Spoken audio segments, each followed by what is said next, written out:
So this is day 11 of now this tracking food and feeling and everything.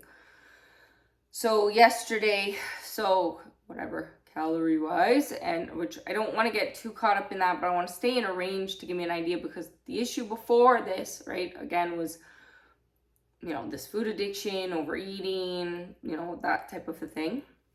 And then when I'm restricted, that's when I binge. But I'm trying to learn the restrictions are not meant to be there to hurt me, but as discipline to actually help me to recover. So this brain thing goes back to trying to change the thinking to change the behavior, not just the behavior, right? So that, and understanding. So obviously still with the background, like the sugar addiction, the food addiction, like the sugar addiction for me is definitely an issue, and sugar, and that's like, okay, the carbohydrates and everything. Now, they say with this, trying to get into ketosis and all that. I'm actually not trying, like, I don't know. I don't have keto strips. I'm not really, like, on whatever that is, right? When you go into a fast for 7 days and then you're doing other, I'm sure maybe, and then having fats, and now, like, this is a completely different diet to what I've ever eaten in my life, ever. But as far as that, there's a psychology piece in there that I have to be careful of, and I say this because yesterday, right, so sweetness is, like, and sugar and all, and sweets has been an issue for me. So, right, that's a major issue for a lot of people, like addicted to the carbs, addicted to the sugar. But I have to be healing the brain. Okay, you gotta, get through this, and understanding that, yesterday I was like, okay, I'm gonna have, and I had this like, so whatever, keto sugar. So it's like sugar alcohols. It's an icing sugar, right? And I made these walnut little cookies. So it's just walnuts, has stevia in it. And then I made this icing sugar, which has, it's like a cream cheese and this icing sugar on it. And I, tasted it, and it tastes amazing. Okay, well, I start eating too much, right? So like two, maybe 1 tablespoon would have been enough, but 2 tablespoons, right? So I have to, because oh my God, I want the sweetness. So it's not overeating. I didn't binge it, but it still brings me back to the psychology, and that's what I had been through in the last year, of that trigger of still feeling like that in a binge, because I have anxiety. Okay, then I start doing that, and then oh my God, it tastes so good, and the sugar, and then there's the psychology piece of that.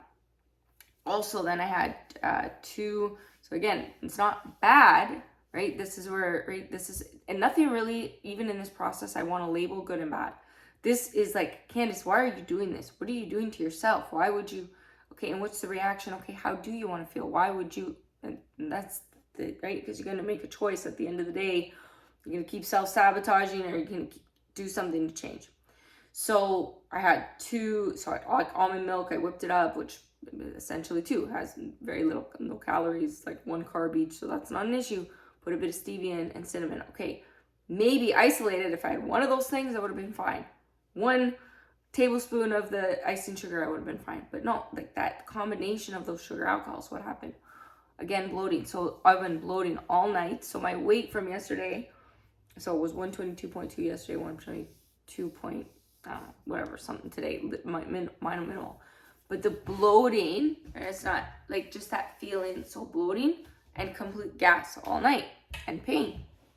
Okay, well, that's the problem here, right? So it's like you're going through this, right? And then why are you doing that to yourself? And also then the physical pain in my body, the inflammation came back. So having done this, so now it's whatever, day 11, day 10, I'm in pain because I'm tired and this and that, but the inflammation pain was different. So I found that very interesting. So is it the amount? Is it the feeling of, okay, going, and the panic? And then also, because I had that, I checked some, oh my God, would that take you out of ketosis? I haven't even been checking if I'm in ketosis. And then I panicked that I'm not in ketosis. And then what my self-talk went to, wow, look at you, just screwed up. You did da. And I went, stop. And this is the exact reason I'm not checking it, is because I need to fix the thinking. Because I realized, Candice, you're switching so many things. You're learning something new. You're putting your body through something different. You're trying to figure out what's good for your body and what's not. You're trying to learn how to stop self-sabotaging. And you've been doing it for fucking, excuse my language, for 3.5 years. This is a new stage of something else. And you're trying to heal an eating disorder that you've had since you were a child, because that came from, that you've discovered in this the fact you haven't had any control of your own life. And that's why you're so stressed and why you're so sick. So I'm learning how to take that back. Forgive yourself, for God's sakes.